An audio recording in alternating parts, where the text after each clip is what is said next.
Hello, welcome to Quackalope. Thank you for being here. This is probably going to be the most watched video from today, but before we get into that, I do want to let you know we're releasing 5 videos today, all covering a mix of questions that a lot of people here in the community were interested in. And so make sure you stay tuned and pay attention to everything else that's coming out. We have the video that you're watching now, the 5 games I was most disappointed by, or 5 games I was disappointed by in 2020. We have the best games I played in 2020. We have the best prototypes I played in 2020. 5 games I intend to play in 2021, and my most anticipated games of 2021. And there's no crossover content in any of these episodes, and all of them are going to be bite-sized little chunks because I mainly want to have a conversation with you and then encourage you to leave a comment down below letting me know your thoughts, your own lists, and engaging with me. Today we'll be spending the majority of today and tonight responding to and engaging with you all in the comments down below. So I would love to hear from you. I'd love your opinions, and I'd love to know what are some of the games you were disappointed by this last year.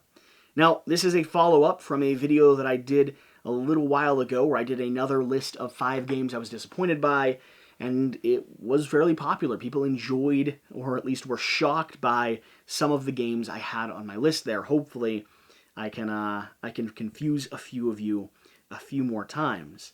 There's one more reason we're doing this series of videos today as well. 2020 has been a mess of a year. It's been great in a lot of ways, and it's been hard in a lot of ways, and the community that has been built and the encouragement and support we've had here on the channel has been absolutely astronomical. And moving into 2021, I would love to be at 21,000 subscribers. So we're about 100 away right now, and I figured I'd do a series of videos and remind you and encourage you to hit that subscribe button down below. It is the first and one of the best ways that you can support what we're doing here as a channel. So if you watch, enjoy, appreciate, and want to stay connected with everything that we're doing, hit that button. Along with that, if you're already a fan, this is going to be the time of the year where I ask you to share this video or share any of our videos with your gaming community, your other social media pages. Let people know what Quackalope is doing here. If you want us to move into 2021 with a stable footing and the ability to move more and more full-time into this space, really it takes the support from you, the community. And I'm so grateful for it and so excited for what is coming next. All that being said, let's not hamstring this too much. Let's go ahead and dive into 5 games I was disappointed by, 5 more games, I suppose, I was disappointed by in 2020. To start off, Arkham Horror by Fantasy Flight. I know, we just did a right for you, wrong for you with a massive fan of Arkham Horror, Cadius, who owns everything, and I've played that game multiple times. I played Arkham Horror. I need to get that video edited and out. I've played multiple times on TTS. I even own a few sets of the core and the expansions. I just can't get into it. I can't get into it. It's fiddly when it comes to the card play. I find the decisions in the character decks interesting, but I'm not a deck construction person. I'm a deck building person, and so the fact that I don't want to spend the time figuring out and crafting the perfect recipe from narrative to narrative or from, across a storyline, it really creates a big barrier of entry for me to get it to the table. Along with that, genuinely, I don't find the Cthulhu mythos or lore that interesting. When I first played it, everyone was telling me, like, oh, Jesse, you love flavor text, you love story, you love aesthetics, and I do, and it's got all of that. But it just doesn't work for me. None of it feels scary. None of it feels eye-opening. The pressure of the board state, I mean, I might die or lose a session, but none of it twists my mind in the way that I was looking for. And maybe I just haven't read or dug enough, or maybe I just don't attach myself to that type of mythos in the same way that others do. All of that's perfectly fair, but I just have not fallen in love with this game. And I thought I was going to. Everyone was telling me I was going to. The art, the story, the style, I mean, there's so much there that seems right for me. And so this is why it's on a list of games that I was disappointed by. I really wanted to enjoy and play Arkham Horror, but I think I've played enough now to know it's just not the game for me. And that sucks, but it's perfectly fine. I mean, it's okay to have games that are not right for you. It's part of the point of those series. But yeah, very intrigued. Very intrigued. I didn't love what was there. Next, Project Elite by Simon. This is going to be a helter-skelter powerhouse of a game where you're crossing a map, shooting aliens in the face, upgrading your gear. It's a real-time dice-rolling, dice-chucking, strategy-esque game where you're cooperatively working together to keep the invading hordes from overwhelming your ranks. And it's fine. It's fine. I don't know why Jan it's one of Jan's top 10 games of all time, according to the video that we did over on Patreon, and I don't get it. I don't get it. I mean, it is fun to roll dice. It is fun to see what happens, but it might be the fact that in the gameplay that we put out, I was the most feckless, hero possible. I basically tripped over myself and fired my gun into the ground in sky multiple times, only killing a few aliens that were descending upon us. It could be that I'm just terrible at dice rolling across the board, but this game left me with a solid meh. And Jan loves it. Jan finds that pressure, that cascading failure, the swarm of creatures coming down the board on conveyor belt systems. He finds all of that intriguing and charming and fun. And he loves that real-time flip the clock, play the music, roll the dice, experience the game. And I just didn't. I didn't. What was the issue for me? I find real-time games to be usually not my favorite mechanic. I didn't love the aesthetic of this one. I thought it was all right, but the miniatures were not overly interesting. There was a lot of repeats, and the board layout and graph was okay. I didn't like the roll to move. I didn't like having to struggle to do things on the board. I felt like the real-time nature of it held me back from doing things more than enabled me to do a lot of things. And that, again, could just be because I am easily frustrated and poor at dice rolling. But Project Elite, not a game from me.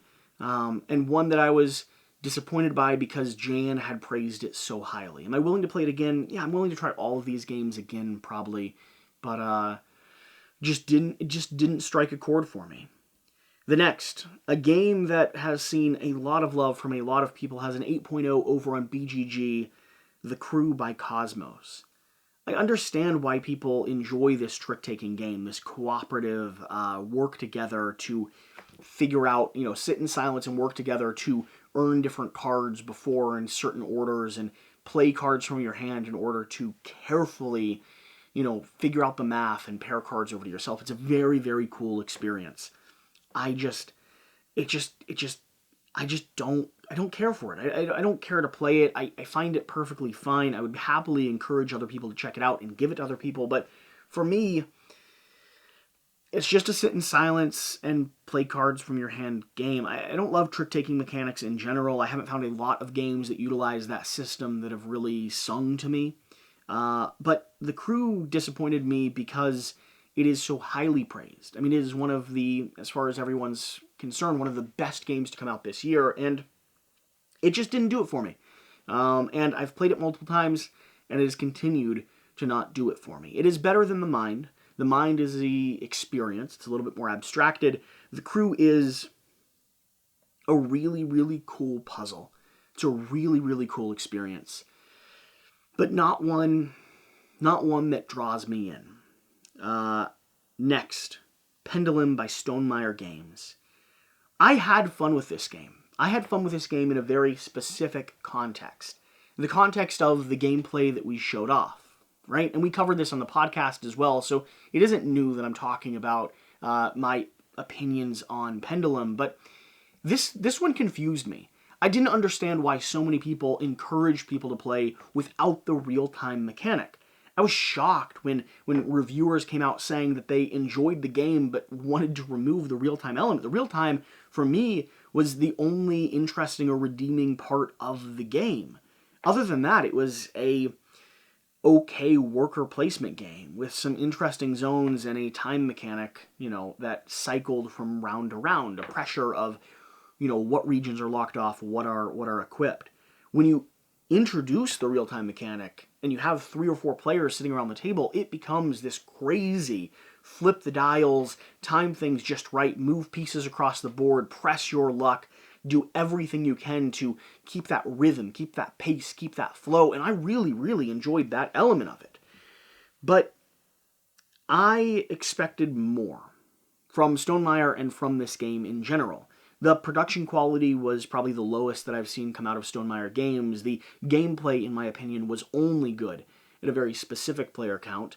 And the alternative modes of play, the 1 or 2 player alternative modes, or the higher end, like 5 player with advanced rules, none of that felt accessible. So there were so many elements to this game that just left me wanting more or different, and it is very charming. It is probably one of the weirdest real-time games I've ever played. And in the sense of real-time games, I think it does that hybrid of real-time Euro mechanics very, very well. But there are probably 60 or 70% of the alternative or varied ways to play this game I genuinely do not want to experience again. So, Pendulum, on my list of 5 games I was disappointed by this year.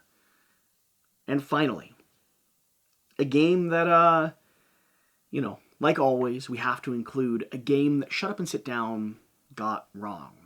At least this time, I wasn't tricked into buying it because they got it wrong. I had already purchased a copy of it beforehand. This is A War of Whispers. A game that Shut Up and Sit Down promised me would be like Lord of the Rings or Game of Thrones on the table. Exist on the High Council, shift your regional control, reposition and maneuver, and send armies across borders, and make sure you play to the best interests of your cause. This is a deduction game. This is a action selection game. This is a strategy and negotiation game. This is Game of Thrones, except not 7 hours long. And it was not any of those things. It wasn't Game of Thrones on the table for me. It was fine, but the actions didn't feel powerful or interesting. The way that they sequence around the board was all right, but I didn't love the action selection nature of it. I didn't love the way that you place your workers down, and I'm always trying to cut off your opponents or position in a way that allows you to take more actions or take the action that you specifically want. That decision-making area was fine. The board is way too dark, and I know the reprint is going to be improving on that, but the board just didn't do it for me. The aesthetics of it just didn't do it for me, and the experience of moving armies, conquering towers, taking control of land, the High Council nature of it, none of it sung. None of it worked for me. I was expecting this strong negotiation game, this hybrid, this Game of Thrones, this A War of Whispers, right? The promise that title makes. And it just didn't work.